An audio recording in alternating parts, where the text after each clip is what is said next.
Hello you lot, how's it going? I thought I'd show you lot these little rubber, what are they called, shock boots. I fitted one just so I could see what they were actually like, because I didn't want to bloody film it or if they turned out to be crap. But they're actually alright, not too bad. So these are genuine Kyosho parts. The part number appears to be 700 by the looks of things. Or is that the part number? Don't know, but there you go, there's the packet. I think I can read that. A bit more on the back there. So I put a cable tie around the top of that one because I don't know if you can see it. Because I could just see him sliding down, but you know, probably didn't need to put it there. Some of you are probably going to say you don't have to put a cable tie there; they stay there. But I put a cable tie there. So I've done that one. Seems to be all right. I quite like it. They do sell the ones that go on the outside, but I think they look a bit shit. I like to see the spring. So the ones that go on the inside are actually pretty good. So let's see how. Let me show you lot how easy it was. Well, I would do it if I could find the bloody spanner. I've had the spanner. Let's show you lot how easy it was to fit these, because you know, some of you lot might be wondering how easy was it to fit them. And the answer is quite easy, as long as your wheel nuts ain't done up too tight. Little tip there, by the way, if you're trying to undo a bolt or a nut and it won't undo easily, go the other way just to tighten it a little bit, and if you get movement tightening it up, don't go too far, just a little bit. It sometimes breaks the seal or whatever you want to call it, and then you can undo it. Little tip that was. So you just got to undo that, then you got to undo this screw here which holds your suspension to your axle. Fairly easy to be doing. I want to get some upgrades and things for this buggy, but at the moment things ain't going how I want them to, so it's the cheap upgrades I'm having to do at the moment. And these boots I think were £8. I think they're about £8. So then you've got to take this little thing off. Off comes a spring. Now sometimes, but not always, actually it's not going to work this time, so what you got to do, get yourself a little bit of towel or something that's quite thick, because you don't want to be scratching up your rod. If you scratch up your rod, you're going to be in trouble because it won't seal, and all your oil will come out, and your suspension, your shocks won't work how they're supposed to work. So you get yourself a bit of cloth. You want a good pair of pliers that you can get a good strong grip on, because I got another little set but I couldn't get a strong grip on them. I might have to do this round the wrong way, so because I'm right-handed, see. But you want to put the towel over the rod and then grip it with the pliers. Yeah, that way you shouldn't scratch up. Get a good strong grip on that rod, and then you should be able to undo this. Because unless you've got strong hands, my hands weren't strong enough to grab this with my fingers to be able to undo it, so I've got to grab it with the pliers. But if you just grab it with the pliers without the towel, what happens is you'll scratch all this up, and then you'll be have to get yourself a new rod. And I don't know if they sell the rods separately, they probably do. And then you get your boot. I'll give it a little bit of a clean around there, but it weren't too dirty. I'd recently cleaned it anyway. That just slots over there. I'm going to put a cable tie on all of them, because I put the cable tie on one, so I'm going to put the cable tie on all of them. Probably not needed, as I've already said, but I am going to do it on all of them.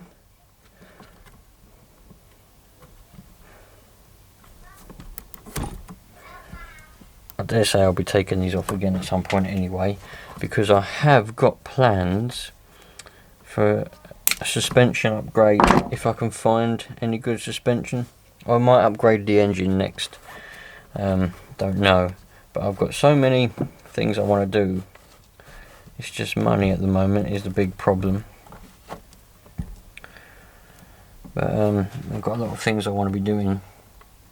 Don't know what to do next. So then you screw this back on. Shouldn't need the pliers to screw it back on. I mean, I didn't. It screws back on fairly easily. Don't get stuck or anything going back on.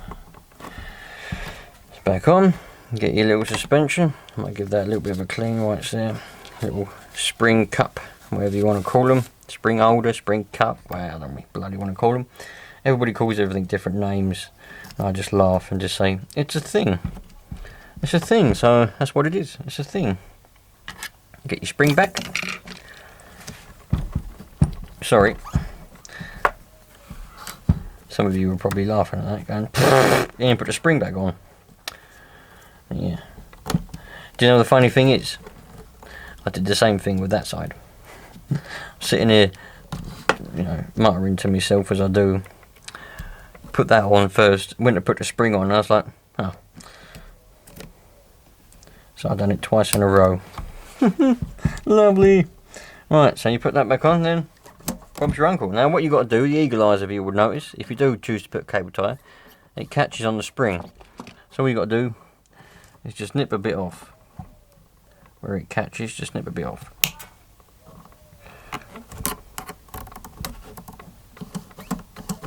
Still catches a little bit. I know there's going to be a lot of you out there, you know, that are just going to be like, well, you don't need to put a cable tie. I'm not putting a cable tie. Don't put a cable tie. But good enough for me. But I have. So anyway, even if you do put a cable tie on, and then you decide later on that you don't want the cable tie there, all you got to do is take it off. You know what I mean? You could even just reach through there and snip it, and it'll come off. So it ain't the end of the world. Because I know how people work. They moan about the little things. There you go. Put the wheel back on. And put the nut back on. And suspension boots are installed.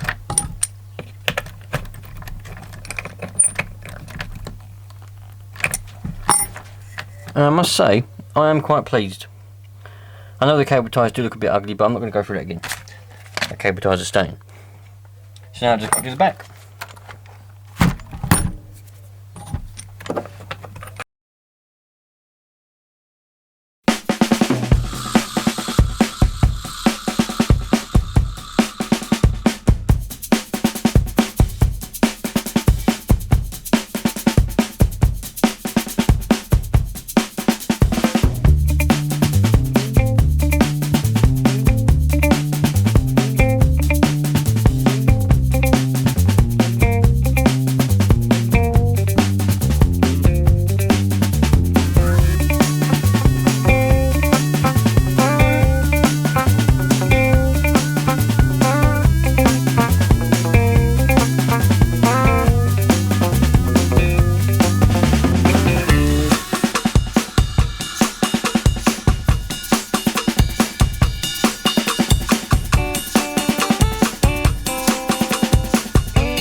There you go, my friends.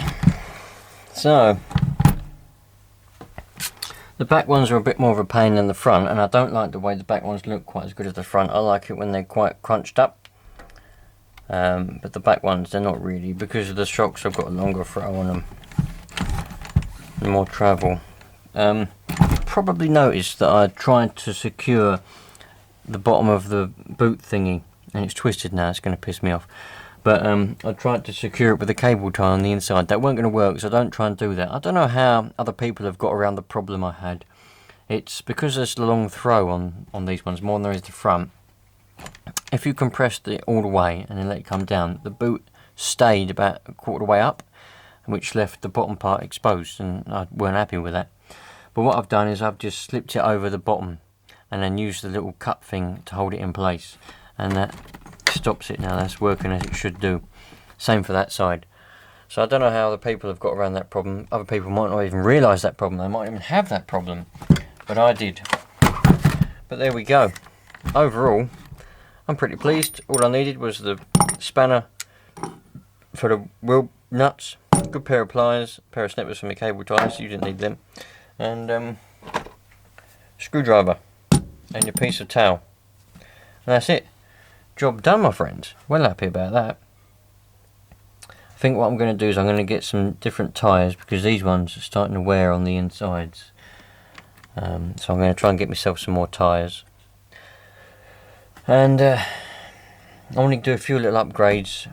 I'm hoping to get a different shell, you know, at some point. If one of you lot or somebody wants me to show off a shell, as I said in a previous video, we'll do that. If not, I'm going to try and see if I can buy one, because I ain't going to be able to make one. It won't be good enough for me. I want to try and get a Red's engine of some description, bit of an upgrade. That will be good for a few videos. Yeah, I'm pretty excited about what's coming up. And you know what I really want? I think I'm going to go all Kyosho. I think I've decided I'm going to go all Kyosho. I really want to try an MP10, but they're bloody expensive, so I can't afford one of those. But I really want a Mad Crusher. Is it Mad Force and Mad Crusher? Yeah, Mad Force was the one before. I really want one of those monster trucks to try. So I think what I'm going to do is I'm going to sell everything that I can possibly sell and get one of those just to try out. Because Kyosho, I don't know, I've really sort of liked Kyosho recently. I mean, this MP9 is the tits. So, and I've always liked the look of the Mad Crusher and the Mad Force before then.